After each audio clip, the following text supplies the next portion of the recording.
So, the next game to come out on the DS, at least game that I own, came out January 13th, 2009. And that is Moon. I own Moon Chronicles, but it's essentially the same game. It's one of the few 3D FPSs. It was developed by Renegade Kid. Don't know much about it, but yeah. And then also in January 21st, we got Big Bang Mini, which is a really cool psychedelic shoot 'em up. Almost looks like fireworks. Haven't played it. I mean, I really should just haven't played any of these really. But yeah, super cool game. Looks super cool anyway.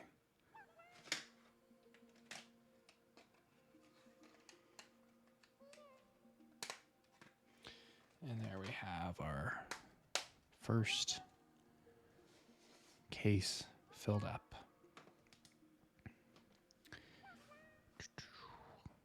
And then in February 10th, 2009, we got Retro Game Challenge, which I believe this is based off of a Japanese TV show. Super funny what I saw of it. This is the Japanese version, but I don't know if the story is that important, but it's a collection of NES style games, particularly hard ones like Gradius and stuff like that. Pretty cool though, from what I hear. Like one of the more popular games on the DS. Oh.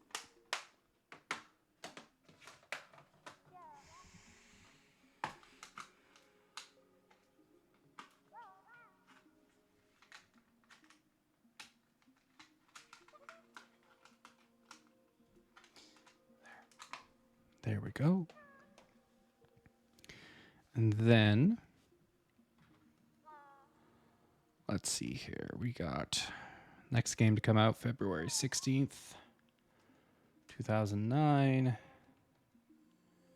We actually have it in proper alignment. Fire Emblem Shadow Dragon, which is a remake of the first Fire Emblem. Which I love Fire Emblem, and I'm looking forward to playing that game. There we go. All right. And then in March, we got another strategy RPG, less popular than Fire Emblem. Possibly, but this looked like a really cool one. Valkyrie Profile, Covenant of the Plume, which I believe is a PlayStation franchise typically.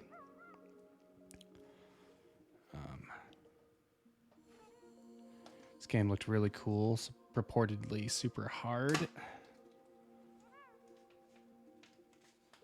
Oh, that's a pretty cool manual. And I believe it's got permadeath and everything like that.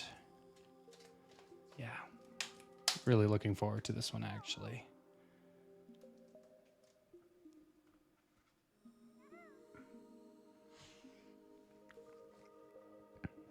Then, also in March, you can tell 2009 has a really stacked release so far. 2009, we got Henry Hatsworth, which is a really cool game. Or Henry Hatsworth in the Puzzling Adventure.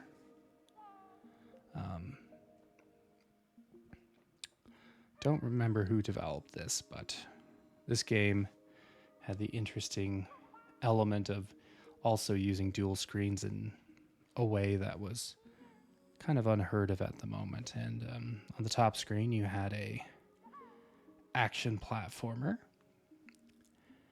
and on the bottom screen, you had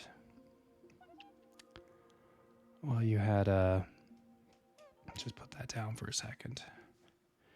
You had I believe it was like a panel de pawn puzzle game, and depending how you did on one determined the other, and you could build up power by doing puzzles on the bottom screen, which I believe even gave you a mech suit on the top screen. And then enemies you killed on the top screen would be part of the puzzle on the bottom. Super cool idea. I imagine it could be super hectic. Okay.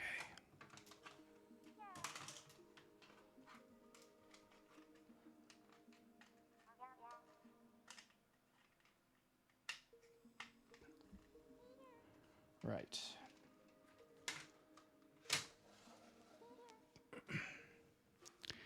Then, same day as Henry Hatsworth, probably affected how well the game did. Henry Hatsworth, that is, we got maybe our only GTA game on Nintendo systems at the time. Grand Theft Auto Chinatown Wars. Now, if you look at the bottom here, JPN. I did not realize this when I bought it, but this is a Japanese version of it, which I don't know if I'll be able to play this effectively, but I do have it. I might need to buy another version, though.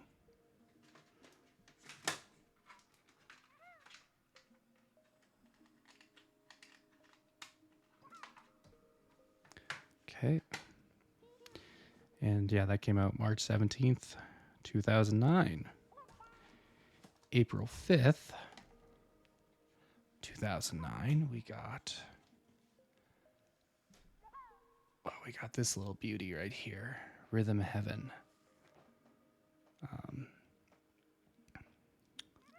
This series essentially has come and gone, but I don't think people have forgotten about it by any means. A super cool series done by the WarioWare crew. It's a music rhythm game, pretty hard. It's got some really great visuals in it. Again, it's the WarioWare team, so yeah, really looking forward to that. Hopefully I can play it. I'm not really much for rhythm. I don't have any.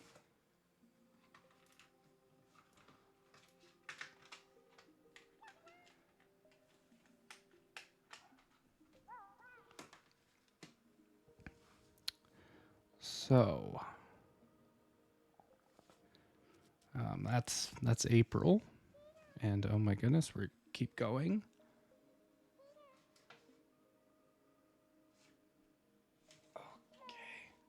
Because on June 9th, 2009, we got the legendary Starfy, which I presumed this was an early DS game, but it's not. Legendary Starfy's a beautiful pixel game, or pixel art, similar to Kirby in its tone, where you play a star that twirls around. Super charming, looks super great. Really looking forward to this. And they only ever made one.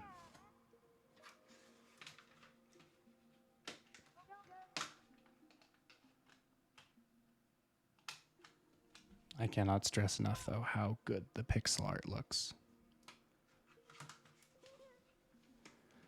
So, yeah, 2009's really, really good stuff. And then, well, we skip July and we go into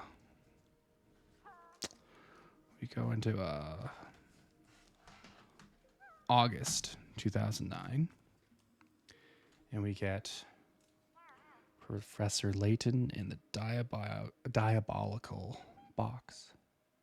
I really like the case here. I like the panels on the bottom. Over 150 brain teasers. That's 20 more than the original. Really like the art style of these visual novels, but I also like that there's puzzles and it's not just visual novels. Okay. There we go. Got to make sure it's not just rocks in there. Oh. Yeah, good stuff. So, yeah, 2009. Great year for both the Wii and the DS. Okay. So, then we get into September of 2009. And it is maybe could be the best game on the system. Many people would consider it that. And that is Mario and Luigi. Bowser's Inside Story. This game, if you can see it on the cover, or on the back here, beautiful pixel art, fantastic pixel art. And it has such a great, what's the word? What would be the word for that? Not context, but I don't know. Some word like that.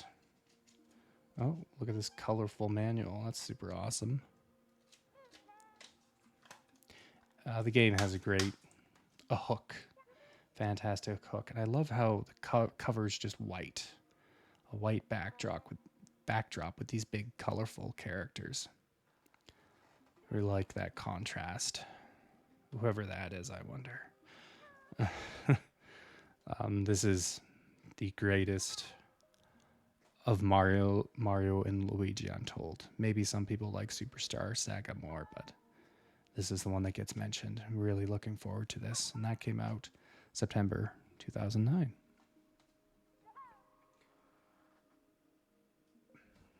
Look how chunky those cases look. And then, also coming out in 2009, skipping forward to October, we have Drawn to Life 2. Or Drawn to Life, the next chapter, I believe it's called. And let me see here. We skipped November. No big games came out in November, other than probably like Pokemon Black and White. I don't know. Or Heart Gold and Soul Silver, which I don't own those games. But then we got another high-ranking game for the Nintendo, and that is,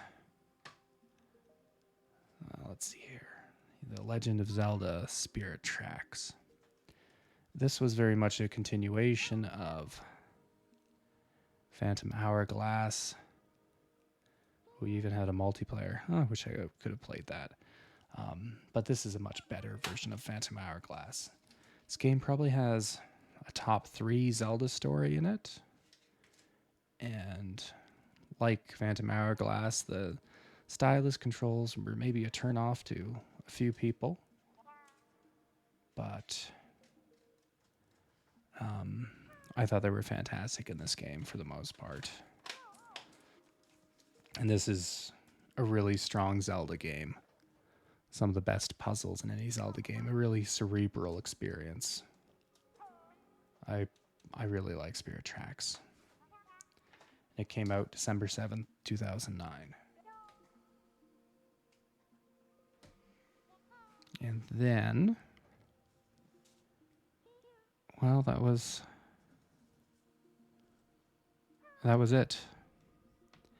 And then in 2010, well, oh boy, sorry about the clicking. 2010, we got, in March 16th, 2010, We got, well, this blank case full of possibilities now. We got Infinite Space, which is an RPG done by Platinum, which sees you in turn-based combat with big battleships. And your shots, well, their accuracy is dependent on your size of your ship, your guns, and your distance from each other. Super cool, ambitious RPG. And the DS had a lot of great ideas for RPGs, not just traditional Dragon Quest style ones. But yeah, but that's your first big game of March. And then also in March, we got WarioWare DIY, which is a game where you make your own micro games. It also has like a full game's worth of WarioWare micro games done by the developer, but you could also make your own. Hence DIY, do it yourself. So 2 WarioWare games on the DS.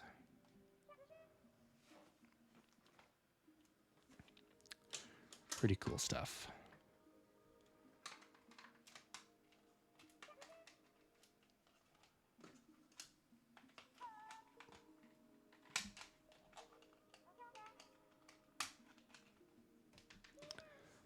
Watching me fumble around, I know. So 2010, not super hot yet. But in May 10th, 2010, we get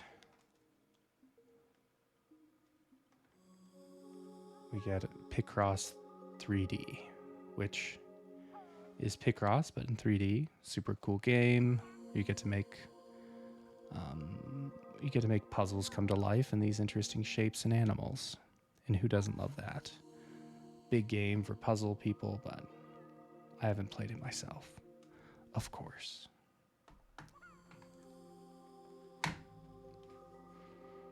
And then, oh boy, we jump from May 10th to September 7th to get a licensed game, which is Spider-Man Shattered Dimensions, which had a Wii game and an Xbox game, which were essentially all the same. But this is different, but not in a worse way, in a different way. This is essentially a Metroidvania with Spider-Man. Short, but super cool idea at the time.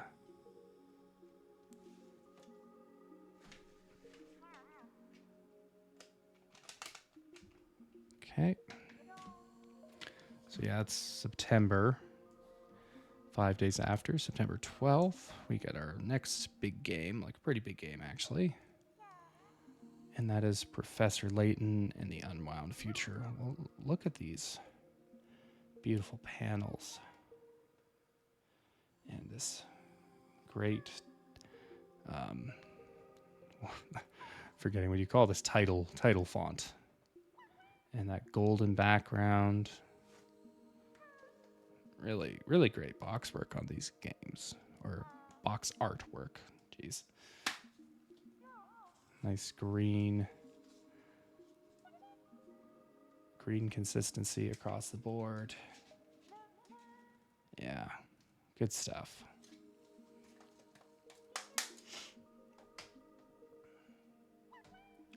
So that's definitely a high point. And after that, in October 4th, we get a game by WayForward, Shantae's Risky's Revenge. Here you go. Sorry about the speckled bits. And that came out, yeah, October 4th, 2010. Really great artwork, as usual, by WayForward.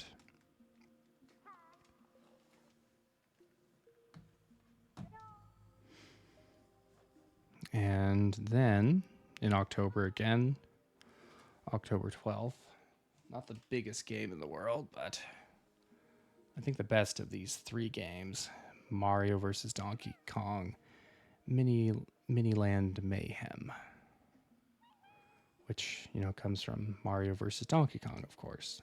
There was 3 games, and this was the last one. So yeah.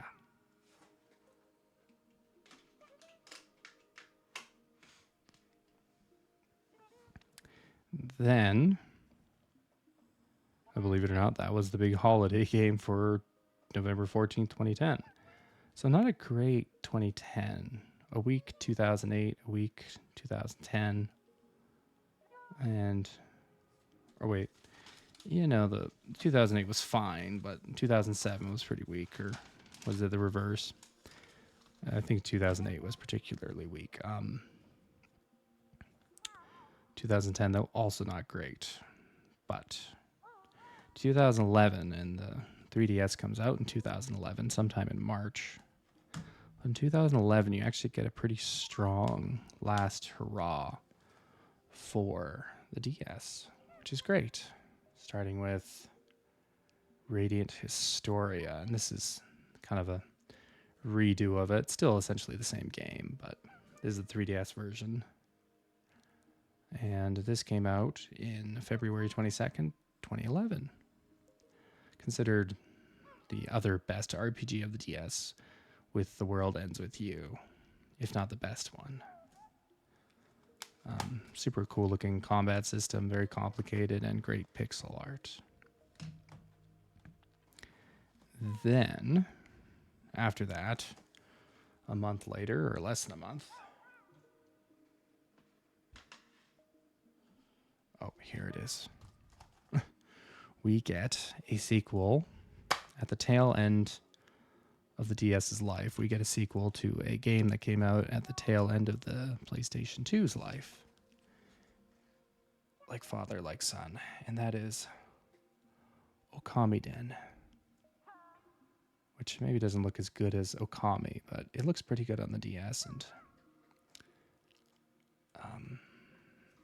it's an Okami game, so it's supposed to be as good. Some people even think it's better. The case is blank, but it's because it's generic. But yeah, Okamiden comes out in 2011. So that's 2 super cool games already in 2011, early on. And then the guys who did Henry Hatsworth, I believe. This is published by Majesco, maybe developed by Dream Rift, perhaps. This is Monster Tale, another game really utilizing the dual screen aspect of the DS, similar to Henry Hatsworth, where you have a monster in a cage essentially on the bottom screen, and he can come out on the top screen when you need him to help you fight. And he gets bigger and bigger as the game goes on. But the game itself is a Metroid-style game. The pixel artwork in this game, super beautiful. So there's a third really cool, interesting game in 2011. Came out in March 16th, 2011.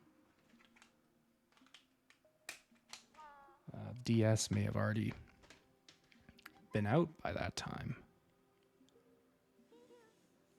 I need to move stuff around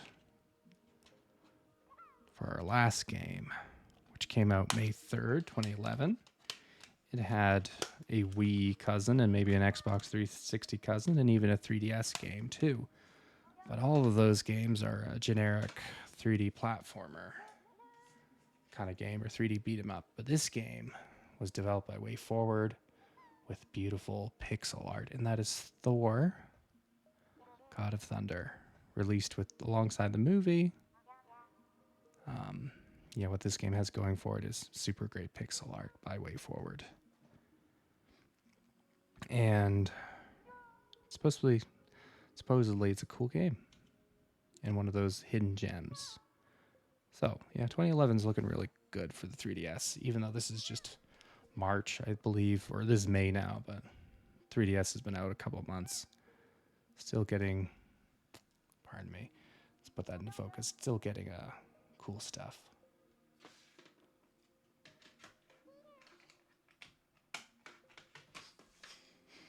And that might almost be the entire collection. Oh, you know what? I seen something I did wrong. Scribblenauts, Super Scribblenauts came out in 2010 as well. Supposedly really cool, a better version of Scribblenauts, like the definitive version of it. Yeah, have to put that somewhere.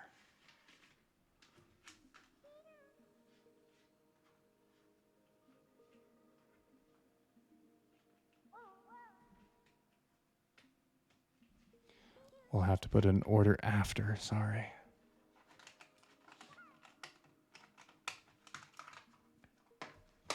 And that's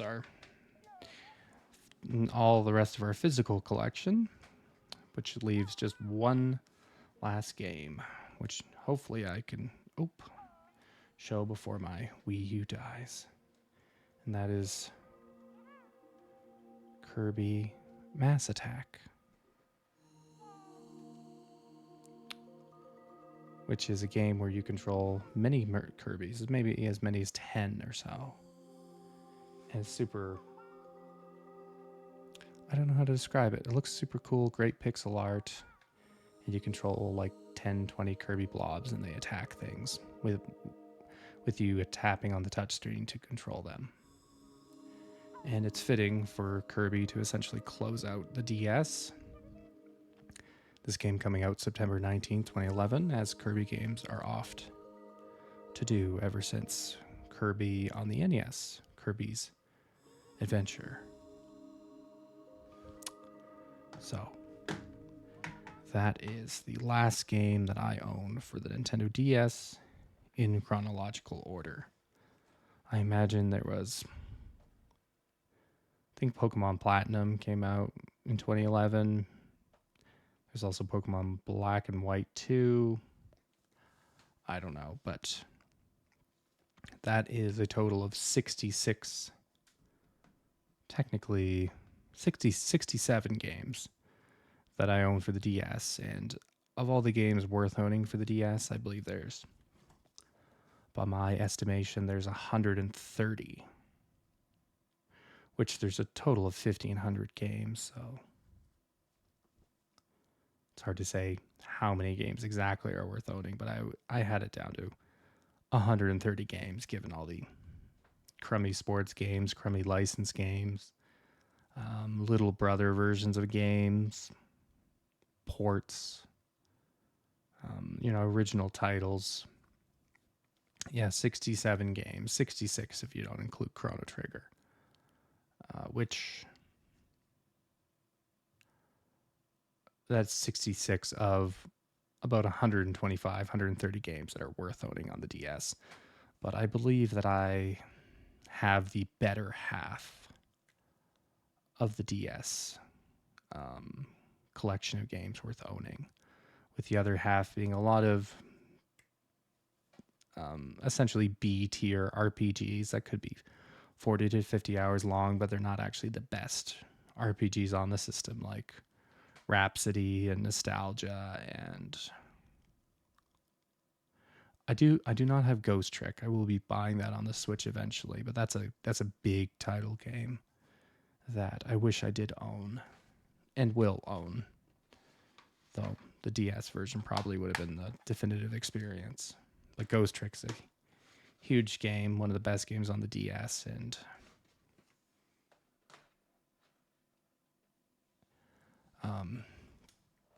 other big games. I suppose I would like to own an English version of Chinatown Wars.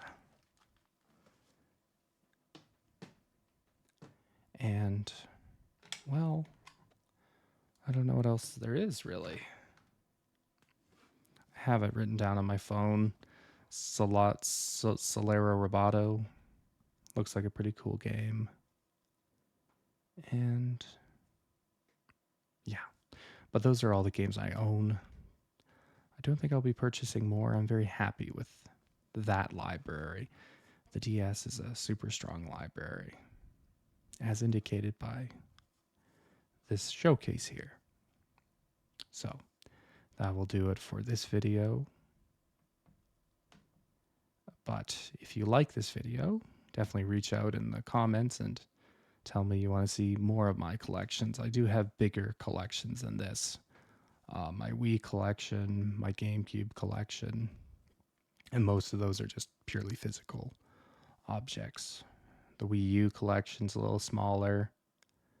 The 3DS collection's quite small, mostly being digital, but even so, could be nice to go through those. So, thank you for watching, and maybe we'll do this again.